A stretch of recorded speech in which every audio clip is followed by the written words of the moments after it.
Bagus ya untuk ada penindakan lanjut ya. Cuman kan karena kan belakangan ini ormas dikaitkan dengan hal yang negatif ya. Jadi untuk saat ini kalau untuk ada tindak lanjut dari pemerintah itu bagus, biar lebih tertib aja sih. Dan yang kedua Mas, revisi undang-undang ormas ini kan akan lebih diawasi nih Mas oleh DPR, oleh pejabat lembaga lainnya. Tanggapannya gimana Mas?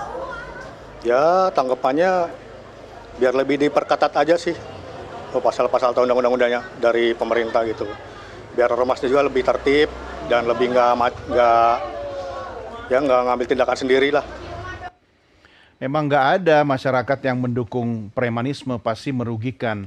Saya mau tanya ke Pak Alit lagi. Pak Alit, kan Bali ini kan pulau dewata yang kemudian dikenal sebagai daerah tujuan wisata dunia internasional. Kalau kita bicara tentang ormas-ormas yang mengganggu, ada nggak sih dampak langsung yang kemudian menurunkan kunjungan wisata di Bali? Atau kalau kita berkaca ke wilayah Anda di Kuta sendiri seperti apa, Pak Alit?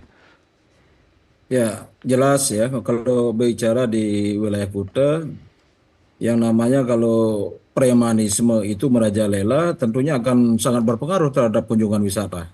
Bukan hanya kunjungan wisata, dan masyarakat pun juga akan merasa mencekam, Ya. merasa terganggu keberadaan premanisme itu, gitu.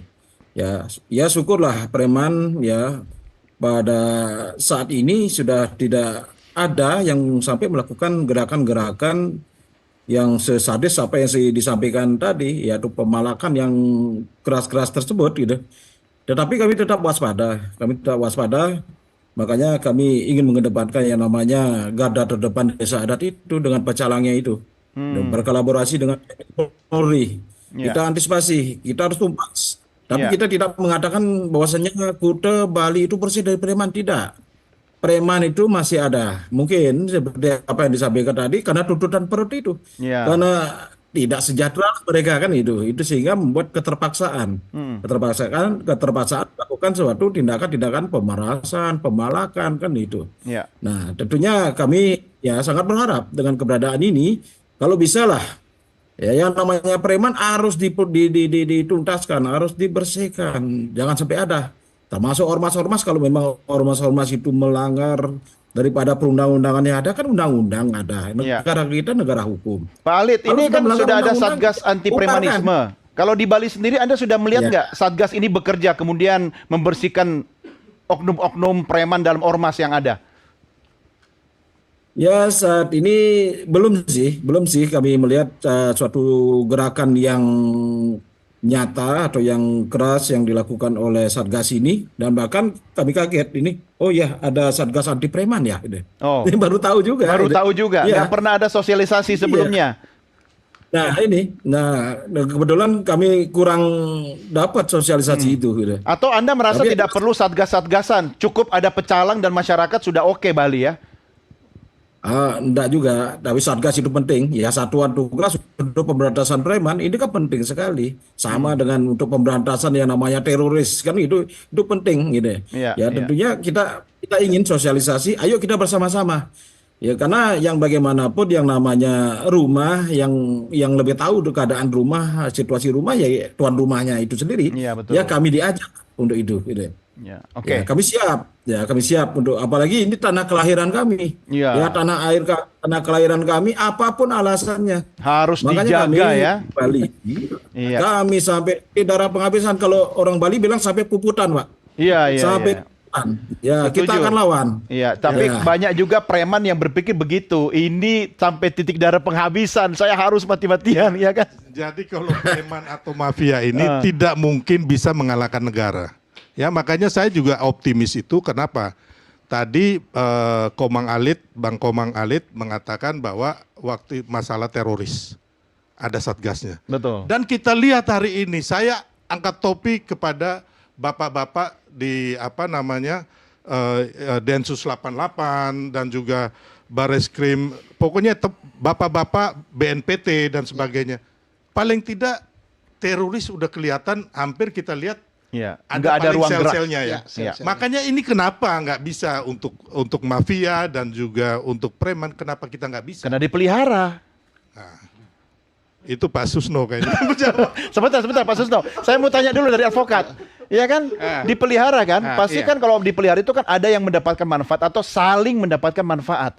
Contoh konkret misalnya, kalau advokat mau istilahnya gini lah ya, Anda juga pasti tahu lah ya, urusan yang kotor-kotor serahkan aja kerjasama dengan oknum preman gitu. Kayak misalnya kalau mau debt collector kan, itu disubkan gitu kan, misalnya gitu. Iya, tapi sorry, Iya kan? aku potong. Kalau debt collector itu sebenarnya ada undang-undang yang membolehkan, ada prasyarat. Persetujuan OJK dan sebagainya. Iya. Yang penting ya kan collection itu kan hampir semua perusahaan ada. Betul. Yang penting dia jangan mengintimidasi, pokoknya jangan sampai ada tindakan pidana aja. Iya sama Bang, ADART-nya Ormas juga kan semuanya bagus, tapi nyatanya di lapangan, coba gimana itu Pak Ya, Robert? jadi ya kita melihat memang banyak pejabat itu menyuarakan penegakan hukum ini harus perlu dilakukan segera.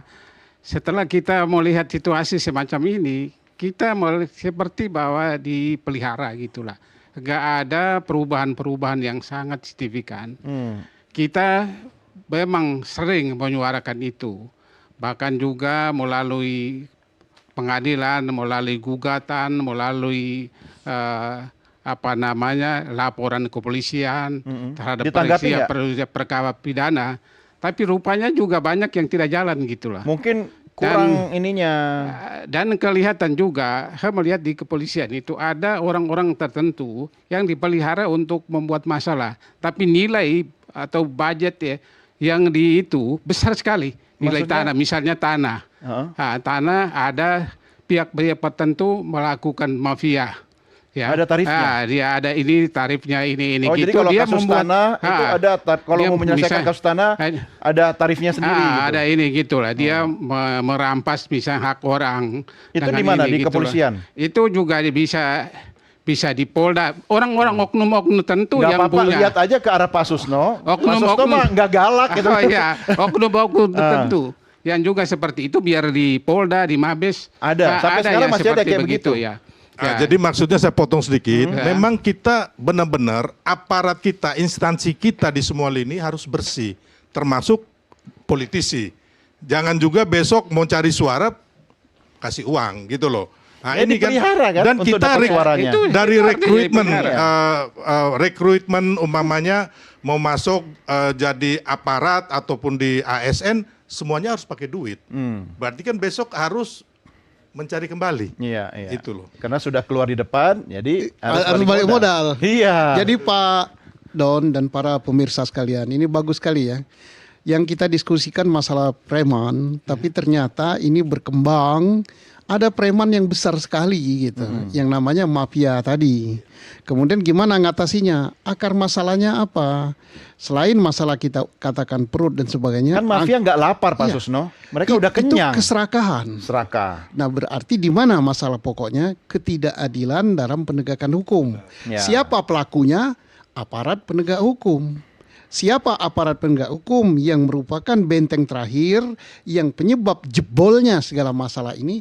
Pengadilan.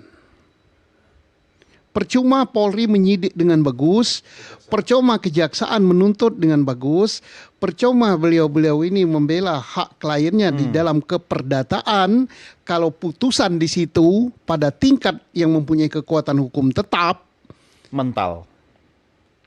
bisa dibeli dengan sekian miliar. Bayangkan berapa ribu putusan pengadilan yang tidak adil yang dibeli. Ini saya ini nggak ngomong, ini fakta yang terungkap di pengadilannya Bapak. Benar sekali. Pengadilannya Bapak itu juga termasuk pengadilannya saya, pengadilan Pak Don. Iya. Mau kita apakan ini? Sekarang Pak Susno, ini ada Satgas. Dia mau memberantas premanisme. Tapi di dalam Satgas itu oknum mafia banyak. Emang bisa? Ya sementara alhamdulillah ini suatu langkah yang bagus. Tetapi soal hasilnya ya wait and see. Ya pasti lagi akan kembali seperti itu.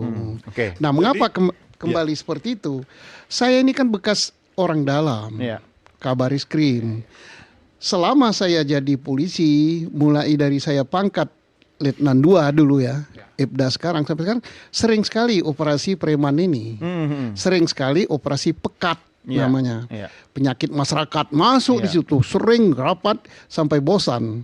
Kalau setiap operasi ada tanda jasanya, mungkin udah sampai ke sini tanda jasanya. Iya, iya. Persoalannya selesai nggak masalah preman? Iya, iya.